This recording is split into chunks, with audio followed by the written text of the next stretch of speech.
Welcome, my friends, to this community showdown featuring the Vampire Coast, who shall be led by King of the Dead. And today, guys, he's going to be facing off against the High Elves, who shall be led by Jerbear. So on that note, guys, let's jump right into this match and have some fun and maybe find some bloated corpses, although it didn't look like there were any in the loading screen. Now, as far as the build goes, here in the front line, it's going to be 4 groups of the Zombie Pyre Deckhand mobs. Pretty solid choice. I mean, again, good HP pool, 8,000 HP, they can tar pit. And I mean, I guess maybe the Halberd version might be a little bit better just because it has higher melee defense and armor piercing against some of the High Elf Cav units. But honestly, these guys do perform better against Spearmen because they have better melee attack and whatnot. So arguably, it's a bit of a toss-up, but yeah, these guys should do fine in the front line. Now, in the secondary line, it's going to be the classic King of the Dead bomber play. So we did get to see this in the Ever Chosen, and it certainly has done pretty well for him. I haven't been able to make it work too well myself, but these guys, on paper, if they're able to get solid fire against spearmen and even against like white lions, they don't have the best AP, but they seem to do pretty well against most infantry if they can sit and just kind of throw unimpeded. Granted, High Elves do have some really good answers against bombers, especially this build here. So it looks like there's just a metric ton of archers back here. So it looks like there's going to be 4 or 5 in the front line. Looks like 4, followed up by some Lothran Sea Guards. So if firing effectively, he should be able to kind of mitigate the effectiveness of the bombers. Granted, if the bombers aren't being shot, then you have to deal with the glorious animated Hulk. So man, he just loves all these really off-meta units here. So on top of that, there's going to be 2 Hulks, and they've gotten some buffs. I believe they got a small armor buff and melee defense and a couple other things. But against High Elves, what do you use them for? Let's see. So maybe if they have like Reavers or Silver Helms trying to pressure into your back line, or even if they have like Flamespire Phoenixes, these guys have relatively good mass and do hit somewhat hard. I mean, they kind of have like the combat profile of trolls to an extent. Granted, they don't have healing and things like that, but they still do hit quite hard with 110 weapons ring. So looking forward to seeing how they do. A couple halberds in the wings to defend against cav. It looks like mortars as well. Mortars are pretty much a staple against High Elves because Vampire Coast doesn't really have too many ways to deal with archer spam, with the exception of mortars and dogs. So basically, you use mortars to bombard the archers, and while they're kind of advancing on you, use scurvy dogs to halt their advance, and that's pretty much the bread and butter. We have Celastra Thickfin up here. She does also have her crab summon. It looks like the Tidal Call. And just those 2. So she has a little bit of a cone spell plus her crap summon. And we have the Lamprey's Revenge, one of the best RORs in the game, in my opinion. Those things are beastly. Super hard to kill, great AP values, great ranged attacks. They heal themselves. Just a really, really good unit. Plus they have aquatics. Can't complain about that. And of course, it wouldn't be King of the Dead without a ton of hounds. So we just have scurvy dogs, dogs. Who let the dogs out? King of the Dead, let the dogs out. So basically, you just have to let the dogs out all over the High Elves, because if you don't, their archers will give you the dirty business. Now for the High Elf army, very good stuff. It looks like a solid build. He's got Reavers. I think a couple in total. Looks like 1 here and 1 over here as well. I don't see any other ones here for the High Elves. Maybe over there in the back. No, those are scurvy dogs. So Reavers are great. They're really good at getting into the back line of the Vampire Coast if they have a gun line or artillery pieces. But more importantly, what you do with Reavers is if you're playing against Vampire Coast, you advance, you get your bow line, and you defend your bow line with Reavers. Reavers are fast and they can really fend off scurvy dogs pretty effectively. And they don't cost much more than scurvy dogs, so it's really not that bad of an investment. But aside from that, spearmen, archers, really standard stuff. A couple white lines as well in case there's some cheeky Death Guard play. And yeah, I like this build quite a bit. Looks like a light caster here. He's going to have nets and Foz protection plus the missile attack. And it's going to be a big Papa Tyrion with the Heart of Averlorn, plus he does also have the Sunfang. So really good stuff. Tyrion's a beast. He can definitely deal with crabs and big armored threats. So yeah, it's a solid build by both players. It's really just going to come down to micro and execution. So let's get the show on the road, guys, and have some fun. Now, there's only one thing I think missing from this Vampire Ghost build. I think that a juicy Queen Bess here would be very, very fun. But again, Queen Bess is pretty expensive. And if the High Elves do come in with like a Bolt Thrower or something like that, it can really not be great. Granted, on this map, I think Queen Bess is like an auto pick because the Bolt Throwers can't draw a direct line of sight and Bess can just sit here and cackle. A pretty good play here by the High Elves. They're able to kind of catch some of the scurvy dogs here, but some of the other scurvy dogs actually engage, maybe looking to do a 2v1 and also buy time to get some of the animated Hulks back. So I would say a slight advantage here for the High Elves as far as the initial trading goes. Well, not really, though. The mortars have done pretty well. I mean, they've gotten these archers down pretty low, down to about half health, and the other archers as well. So it's pretty even trade so far. I mean, some of the scurvy dogs taking a bit of a beating. And yeah, now that I really look at it, it looks like the Vampire Ghost has actually come out ahead in the trading. But this is where things get a little bit wild when all the archers get in position. But now, King of the Dead is going to kind of spring his trap. So scurvy dogs coming from all directions. Good reaction here from the Elves. They're going to be sending some Reavers to kind of chase those guys, but he should be able to kind of run them up and through the forest because scurvy dogs are a little bit quicker. The bow line, in the meantime, shooting in, but some scurvy dogs right in the front there. Really nice pressure there from King. He's able to get into the archers. Looks like the Mage of Light might be able to stop those guys, and a big overcasted net is going to be partially halting the advance. But Celastra does have some pretty good tools for getting into archer line, so she's going to be summoning those damned knight errant. No, it looks like he's going to be the rotting Prometheans. So these crabs are going to be slapping these guys up, and the one weakness of this High Elf army is it doesn't have the best AP. So the crab should be able to do some pretty annoying work there against those archers. Now the Slaughter's advancing in. It looks like the Bomber's getting some pretty good arcs of fire here against the Spearmen, doing some substantial damage. So good start from both players.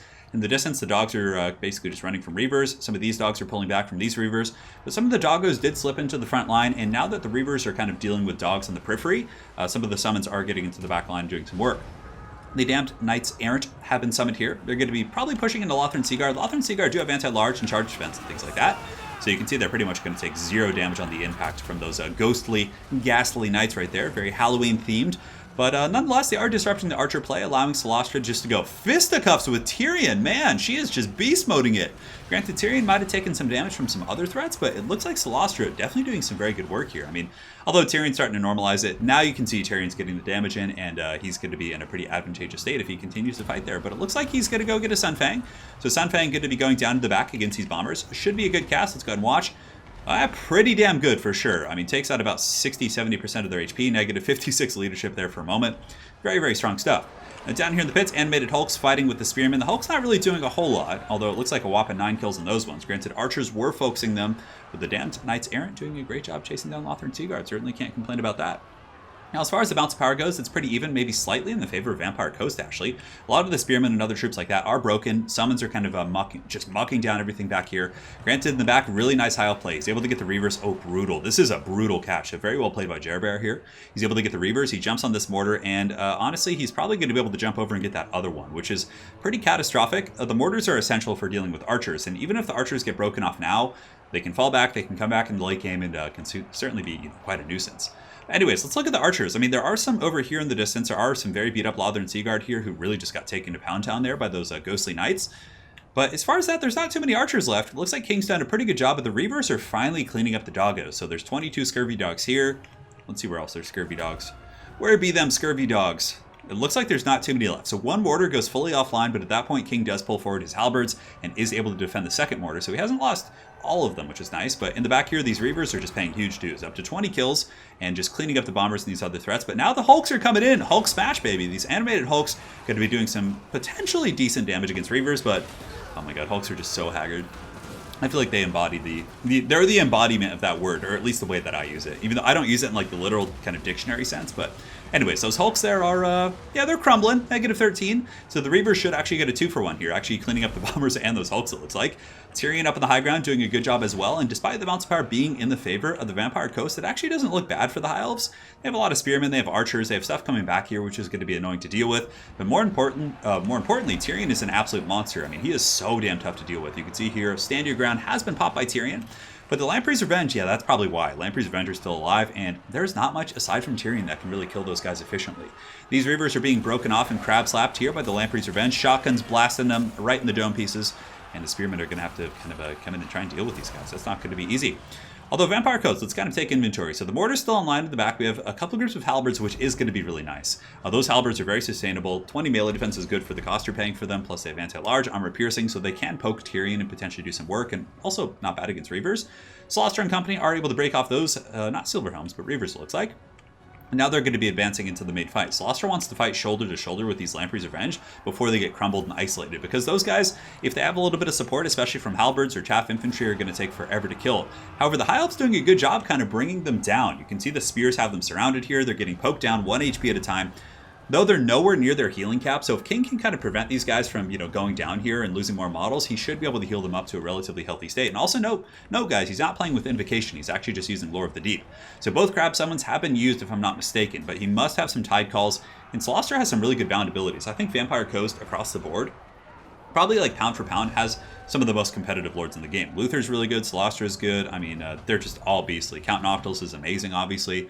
And yeah, they have great mount options, just powerful characters in general. So Tyrion's going to be coming in for the duel, and this is actually where you guys take a look up top. You can see the High Elves are a little bit behind with the bounce of power, but this is where the High Elves could get back in the game. If Tyrion is able to bring down her Royal Thickness here, I mean, that would be a huge boon, and there wouldn't be like much elite kind of presence here in the battlefield. for the Vampire Coast. Mortar's still shooting, up to kill 66 kills. Execute order 66, that's what always comes to mind when I see that number. Anyway, Slaughter here, dueling Tyrion, and it looks like she's down to 2,900. Her leadership's at 29. Tyrion very, very sticky here. He's certainly not letting her go. There's also some Reavers down here. It looks like there's 13, and there's also a Mage of Light. No Barona's Time Warp to really juice up that melee attack, but yeah, Slaughter's having problems, and the big issue is if Tyrion gets that heal. I mean, right now it's pretty even, right? He's low. There's some elite crabs here. Tyrion could lose this 2v1 duel versus Lamprey's Revenge plus Solastra, but if he gets the Heart of Avalorn proc, that could be game blouses, and the High Elves could pull this game back. A couple mortars over here in the periphery. Oh no, is King going to get this? It looks like he does react in time. He gets the mortars forward. The High Elves almost getting in there. So man, both players playing a really, really good game. Obviously both very skilled players, and he pulls back before the charge. So clearly has very good awareness on the battlefield, is paying attention to all of his different assets, and really making sure that everything is going smoothly. So Solastra and company fighting here. Lamprey's Revenge down to 6 models here. Solastra, does she have the Song of Enthrallment active? But this is actually a good play. Going after the caster here is smart. It's a much easier kill. Basically, I think saving Tyrion for last, unless you have some really huge punch, is a good idea. And a Tide Call coming down here.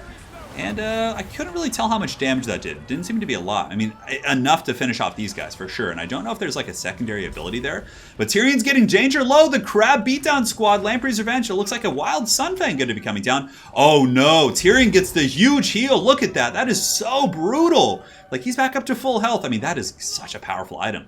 Granted, Vampire Coast still pulls ahead in the Bounce of Power, and Tyrion could be brought low by Solastra plus Lamprey's Revenge if they're fighting. That's what you basically just saw. So Solastra jumps over there, gets a big old crab slam right there on the Mage of Light.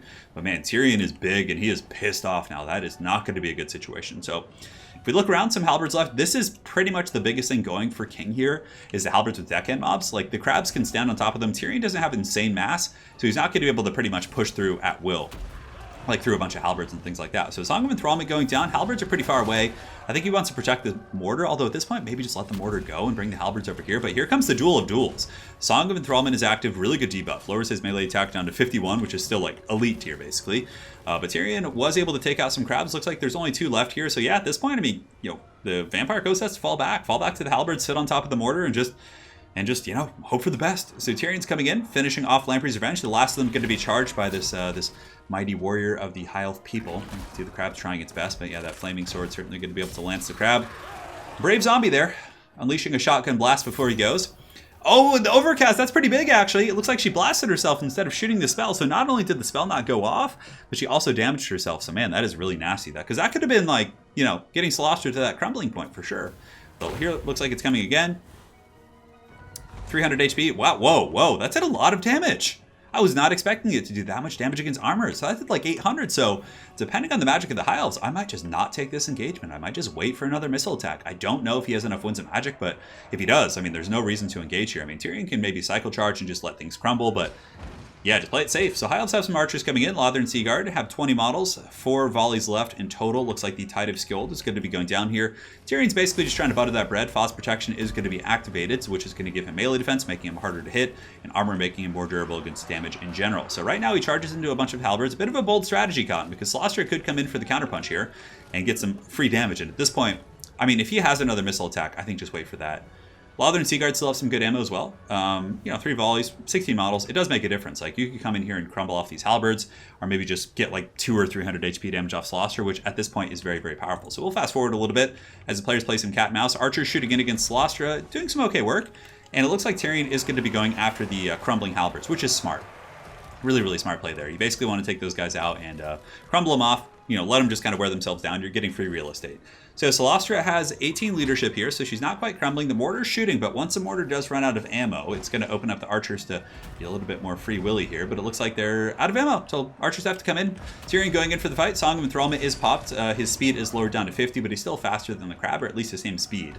So he should be able to get away here. And does the mage have another missile attack? That's really what it's going to come down to, I think, because these halberds are going to be very tough for Tyrion to kill. Like, he'd have to get army losses. And it looks like Vampire Coast is coming back. Sunfang? No, that's the Tide Call coming down. I have to take a look at what that does. Yeah. Okay, so Tyrion here, 1300 HP, dueling the crab. Solastra's in a lot of trouble here, guys. Taking huge damage, -11. Oh, -14 right there. And Tyrion might have another Sunfang. That's pretty much his way out. Yeah, Solastra's crumbling here. No point to chase her. Just let her crumble, get that free HP damage, and get a big old Sunfang. So at this point, King realizes this. He charges in with Solastra, and he's going to be trying to get whatever damage he can to give his zombies a fighting chance. The crab's going. Tyrion has really good melee defense, though. 60 is definitely quite solid against 52 melee attack. And does this mage... Oh, the mage is actually going in to fight the mortar crew. Trying to get some real estate going there. But, oh no, the mage breaks. That might have been a mistake. He might be missing a missile attack that could be active right now. Oh, and it looks like the Vampire Coast is going to swing it back. And considering those are his only 2 units, that's game over. So, man, what an insane game. Very well played to those 2 players. That was one of the more fun games I've cast in quite some time. Huge mistake there at the end, though. Sending in that caster probably cost him the game. Had he sat the caster up on the hill, Tyrion might have broken, but he probably would have come back, and maybe there would have been more missile attacks. But, man, crazy, crazy game. Very well played to both players. I can't believe King won that. I really thought he was 100% going to lose that. But yeah, both players played great. Jerbear's build is pretty standard from what you see in this matchup. Oftentimes just spamming archers, using reavers to defend your back line, and just dealing with the hounds. Once you deal with the hounds, you can generally win many of the engagements, but yeah, it's hard. It's very micro-intensive. Hounds are faster, and if your opponent is one of those people who can micro like a bunch of skirmishers and harass units at once, it can be hard. But yeah, this high up build's great. I love Jerbear's build. I think the one thing that could be changed would be his caster. I felt like the mage didn't do too much, and the nets weren't like super necessary. I mean, yeah, it's expensive, right? Just to net down like some animated hulks and zombies. Like, I feel like that was his one weak point in this game was his caster. Not that he did bad with it. I think Jerbear did a great job with his caster, but I just don't know if the Mage of Light like really paid huge dividends there. I mean, I guess for like locking down big threats, it's pretty good.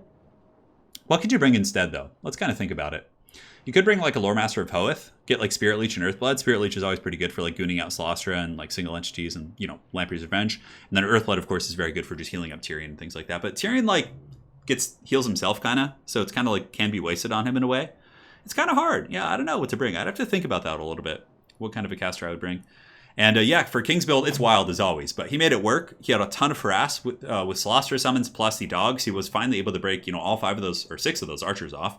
Mortars are always really good. 43, 96 kills. Even with losing 1, they still did pretty well for themselves. And yeah, it was a good build. I'm still, like, the Bombers did pretty good. I'm still not sold on the Hulks. I feel like they're just a weird pick, and they just, like, die randomly to, like, some Spearmen or something. But yeah, I don't know. Maybe there's something to it. Or maybe he's just really good at using them and can make them work. So very well played to King of the Dead and Jerbear. It was an amazing game. And guys, we'll see you on the other side. Take care.